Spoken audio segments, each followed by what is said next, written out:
सस्ते फोन का जमाना टोटली खत्म होने वाला है और 2026 से सिर्फ और सिर्फ महंगे फोन ही आपको देखने को मिलेंगे। तो आपको कैसा लगेगा? वेल, ये बात बिल्कुल सच होने वाली है, क्योंकि सबसे पहले तो जितने भी फ्लैगशिप फोन्स होते हैं उनके तो दाम बढ़ ही रहे हैं, लेकिन जो सस्ते अफोर्डेबल फोन्स होते हैं वो और भी ज्यादा महंगे होते रहेंगे। सबसे पहले बात बता देना चाहता हूँ, फ्लैगशिप फोन में सबसे जो मोस्ट एक्सपेंसिव कंपोनेंट हो रहा है आज के समय वो हो रहा है उसका प्रोसेसर। और क्योंकि प्रोसेसर को कीमत बहुत ज्यादा हाई जा रही है, इसके पीछे का रीजन है TSMC। दुनिया का 70% जो सेमीकंडक्टर निकल रहा है आज के समय वो TSMC की फैब से निकल रहा है, और वो कंपनी अपने मन से कीमतें बहुत ही ज्यादा हाई कर रही है। और उसका प्लान ये कि 2026 में 8 से 10% का हाइक लेगी। यहाँ तक कि जो नई 2nm चिप्स होंगी वो आज के समय में 50% ज्यादा कीमत पे मिलेंगी, और टिल 2029 तक ये लोग अपनी फैब से चिप्स निकल रही है उसकी कीमत हर साल 3 से 5% कुछ ना कुछ बढ़ाते रहेंगे। यानी कि हायर सेगमेंट में यहाँ पे मार्केट इधर जा रहा है, और जिस वजह से कंपोनेंट की कीमत ज्यादा हो रही है तो आप लोगों को महंगा फोन तो देखने को मिलेगा ही मिलेगा।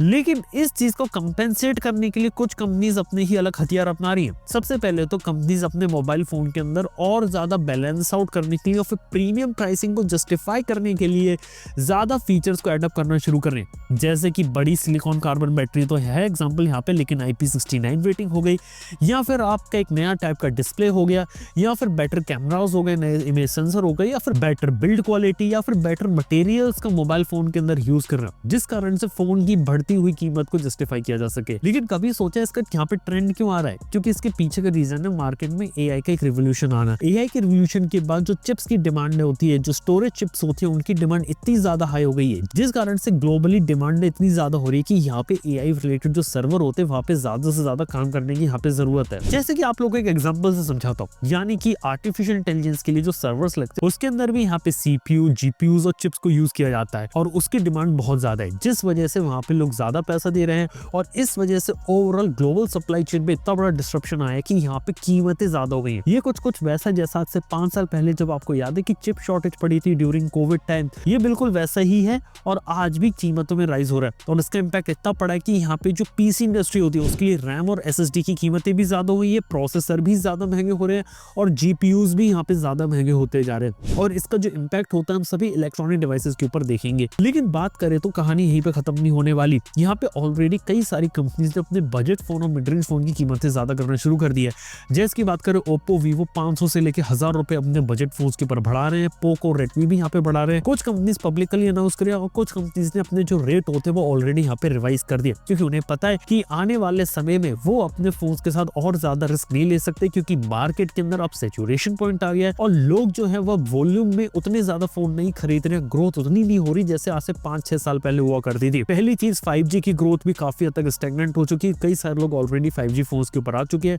और जो लोग पुराने 4G फोन्स पर अब धीरे धीरे 5G के एंट्री लेवल फोन्स पे अपग्रेड करेंगे, और जो लोग मोबाइल फोन पर एक बार नया ले लेते, एक बार किसी ने कच्चा 5G फोन ले लिया, उसके बाद दूसरे फोन के लिए उसे 3 साल 4 साल तक घसीटते हैं, क्योंकि उन्हें भी पता है कि आने वाले 1-2 साल में मोबाइल फोन में ऐसा कुछ बिगड़ना नहीं है, और हर दूसरा फोन जो अच्छा है मार्केट में 2 साल 3 साल का सॉफ्टवेयर अपडेट तो उसमें मिल नहीं मिला, तो 2-3 साल तक उसे चला रहे, जिस कारण से सेल्स यहाँ पे बजट और मिड रेंज की कम हुई है। और यहाँ पे ओवरऑल जो मार्केट होता है जो 10 से 20 हजार का है वो काफी ज्यादा गिरा है। यहाँ पे 20 से 30 हजार वाला काफी तक स्टैग्नेंट है, लेकिन उसमें भी थोड़ा ड्रॉप आया है। लेकिन जो ग्रोथ देखने को मिल रही है ना मोबाइल फोन में, वो मिल रही है 30,000 रुपए के ऊपर वाले सेगमेंट में, और इस वजह से अगले साल के अंदर आपको 30,000 रुपए से ऊपर के महंगे फोन ज्यादा देखने को मिलेंगे। और इसके पीछे का रीजन है कि मोबाइल फोन की कीमत अब इतनी ज्यादा इंक्रीज हो रही है उसे बनाने की, कि जहां पहले सारी चीज आपको 20,000 के में मिल जाती थी, अब वही सारी चीज आपको 20,000 से बढ़ के 30,000 रुपए के सेगमेंट में मिलेंगी। यानी कि अब जहां आप लोग सोचते थे कि 20,000 में आप सारा फोन ले लोगे,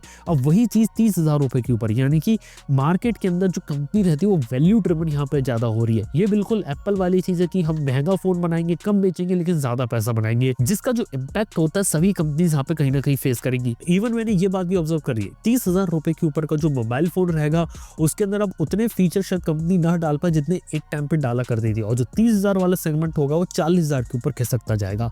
इसके साथ ही बात की जाए तो यहाँ पे बिल ऑफ मटेरियल तो यहाँ पे काफी तेजी से इंक्रीज हो रहा है, कंपोनेंट कॉस्ट इंक्रीज हो ही रही है, लेकिन आखिर इसका सॉल्यूशन क्या? सॉल्यूशन यहाँ पर ये रहता है कि हमें मल्टीपल फैब्रिकेशन लैब्स और अलग अलग कंपोनेंट मैन्युफैक्चर होने चाहिए, जैसे कि यूएस, जापान में भी फैब्स को सेटअप किया जा रहा है, लेकिन वहां पे आज भी जो चिप्स होती है उनको उतने अफोर्डेबल रेट में मैन्युफैक्चर नहीं किया जा सकता जैसे दुनिया के दूसरी कंट्रीज में किया जा सकता है।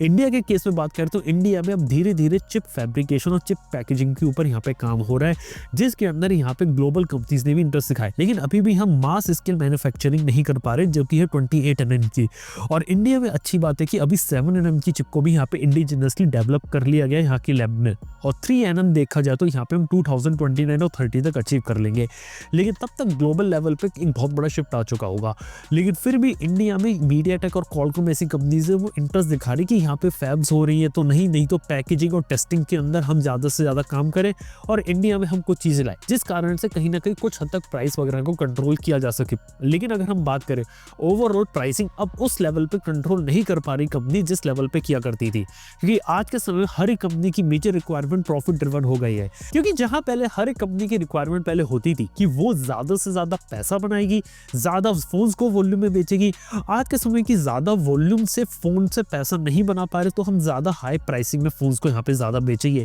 ये एक प्रीमियमाइजेशन होता है ट्रेंड का, और यही ट्रेंड आज के समय में चल रहा है, जिस वजह से अगर आप देखेंगे तो हर एक कंपनी अपने लेवल को इंक्रीज कर रही है। टेक्नो जैसी कंपनी 15 से 20 हजार का फोन उतार रही है, लावा का अग्नि 4 आ रहा है जिसकी कीमत 20,000 रुपए के ऊपर होगी। यहाँ तक कि नथिंग की बात करें कि अपने फोन की कीमत वो कितनी ज्यादा हाई करते हुए जा रहे हो, फोन के अंदर हम उतने एग्रेसिव फीचर्स भी नहीं दे रहे जैसे एक जमाने में दिया करते थे, और एक जमाने में कहते थे कि हम पूरे मार्केट को डिस्टर्ब कर देंगे। वो चीज भी नथिंग जैसी कंपनी की तरफ से गायब हो चुकी है। और हाँ, सैमसंग के फोन की बात करें तो ए सीरीज तो ऑलरेडी ओवर प्राइस्ड थी, तो उसमें भी इंक्रीमेंट आएगा। और बात करें एप्पल की तो वो महंगे फोन ऑलरेडी बनाते हैं, और ओप्पो वीवो कभी भी अपने आप को सस्ते फोन से एसोसिएट नहीं किया, वो अपने आपको महंगे फोन और प्रीमियम से ही एसोसिएट करते हुए आए थे। रियलमी महंगे से एसोसिएट करती थी, लेकिन आज भी अपने आप को महंगे में काफी ज्यादा स्ट्रगल करती है। तो समझ सकते हैं कि मार्केट रहता है ना पूरी तरीके से प्रीमियम की तरफ भाग रहा है, और जो कंपनी प्रीमियम की तरफ ना भागेगी वो कंपनी बिल्कुल खत्म हो सकती है, क्योंकि सस्ते फोन की रिक्वायरमेंट उतनी ज्यादा नहीं हो, सस्ते फोन पे मार्जिन उतना नहीं हो, सस्ते फोन को बनाना पड़ रहा है महंगा, जिस वजह से कंपनी के लिए अब लाइफ और डेथ वाली सिचुएशन है। जो कंपनी एक अच्छा पिवट दिखाएगी, जो कंपनी अच्छे तरीके से वैल्यू और बैलेंस करेगी वॉल्यूम को, वो खेल पाएगी। कहने का मतलब है कि जिस बात में गड़बड़ नहीं है कि आप एक महंगा प्रोडक्ट यहाँ पर बनाते हो, प्रॉब्लम इस चीज की कि एक प्रोडक्ट के लिए आप ओवर चार्ज करते हो, यही सबसे बड़ी दिक्कत है। और यही ओवर चार्जिंग वाली प्रॉब्लम को मार्केट में सॉल्व करने की जरूरत है। जो कंपनी ओवर चार्ज ना करते हुए वैल्यू देगी, यानी कि फोन आप 30,000 35,000 का जो भी बनाओ, लेकिन उस पर्टिकुलर प्राइस पॉइंट में अगर आप सही चीजें दो और बैलेंस करके दो, जबरदस्ती ज्यादा प्रॉफिट के पीछे मत भागो और अपने आपको ज्यादा जस्टिफाई मत करो कि यार कंपोनेंट वगैरह महंगे हुए तो हमने ये लगाया। लेकिन अगर लोगों को प्रोडक्ट अगर सही मिलेगा तो भी लोग उस प्रोडक्ट के ऊपर मूव कर सकते हैं, क्योंकि आज के समय में ये देख रहा हूँ कि यहाँ पे लोगों की डिमांड इंक्रीज हुई है, लोगों को फोन में फीचर चाहिए, लेकिन लोग चाहते हैं कि उनको उनके प्राइस की सही वैल्यू फॉर मनी मिले। अब ऐसा दौर नहीं रहा कि 10,000 15,000 में मैं आपको स्नैपड्रैगन 8 एलीट दे दूं, ये चीज तो बिल्कुल पॉसिबल नहीं है और ये चीज लोग समझते हैं। लेकिन हाँ, अगर एक सही पर्टिकुलर प्राइस पे, यानी कि 40, 45, 50,000 में स्नैपड्रैगन 8 एलीट जैसे एक अच्छा फोन अगर मेरे को देखने को मिले तो मैं क्यों नहीं लूं, ये एक सवाल रहता है। और यही एक चीज है जो कंज्यूमर को देखनी चाहिए कि फोन के अंदर वो वैल्यू मिल रही है, और फोन को अगर कॉस्ट कटिंग करी जा रही है और उसको जबरदस्ती ओवर प्राइस बनाया जा रहा है तो नहीं कहूंगा। यानी कोई फोन 60,000 रुपए का डिलीवर हो सकता है, लेकिन उसे जबरदस्ती 80,000 तक खींचा जा रहा है, 20,000 रुपए एक्स्ट्रा, तो वहां पे हम उसे ओवर प्राइस बोलेंगे। लेकिन अगर फोन की कीमत ज्यादा हो रही है, लेकिन अगर कंपनी उसे प्राइस वेल कर रही है और लोगों को अगर सही प्रोडक्ट सही दाम पे दे रही है, तो वो एक चीज चलेगी। बस मैं ये कहना चाहूंगा कि इन द एंड जो होने वाला है ना, वो होने वाला है कंज्यूमर्स के लिए विन, क्योंकि यहाँ पे हर एक कंपनी स्ट्रगल कर रही है। जो कंपनी कंज्यूमर को समझेगी, कंज्यूमर के हिसाब से प्रोडक्ट बनाएगी और उसके हिसाब से सही चीज को यहाँ पे डिलीवर करेगी, वही कंपनी मार्केट में आगे चल के सर्वाइव करेगी। नहीं तो ऐसा हो सकता है कि कुछ कंपनीज मार्केट में तो आई है, हवाबाजी कर दी और महंगे में अपने फोन निकाल दिए, लेकिन फिर वो मार्केट से आउट हो जाता है। और ऐसा पास में बहुत सारी कंपनीज के साथ देखा। एक टाइम पे जियोनी ने महंगे फोन निकाले, एसुस के महंगे फोन आते थे, यहाँ तक कि ऑनर और हुआवे के साथ भी आप देख सकते हैं क्या हुआ। जो कंपनी कंज्यूमर को नहीं समझेगी, सही प्रोडक्ट डिलीवर नहीं करेगी, सर्विस अगर नहीं देगी, वो कंपनी का यहाँ पे दिक्कत आने वाली है। सस्ते फोन का जमाना जा रहा है और महंगे फोन आ रहे हैं, लेकिन महंगा फोन खरीदते समय भी ये देखना है कि उसके अंदर क्वालिटी और प्रोडक्ट सही मिल रहा है। अगर वो चीज अगर आपको सही देखने को मिले तो फिर काफी अच्छी कमाल की बात हो सकती है। तो यार ये थी यार कुछ बातें कि मोबाइल फोन्स क्यों महंगे हो रहे हैं और हर एक इलेक्ट्रॉनिक आइटम की कीमतों में और इजाफा होने वाला है आने वाले कुछ साल तक। वीडियो अगर पसंद आया है और कुछ भी इंटरेस्टिंग इसमें से सीखा है तो लाइक करना, चैनल को सब्सक्राइब करना। मैं आपसे मिलता हूँ अपने नेक्स्ट वीडियो के अंदर। Good bye.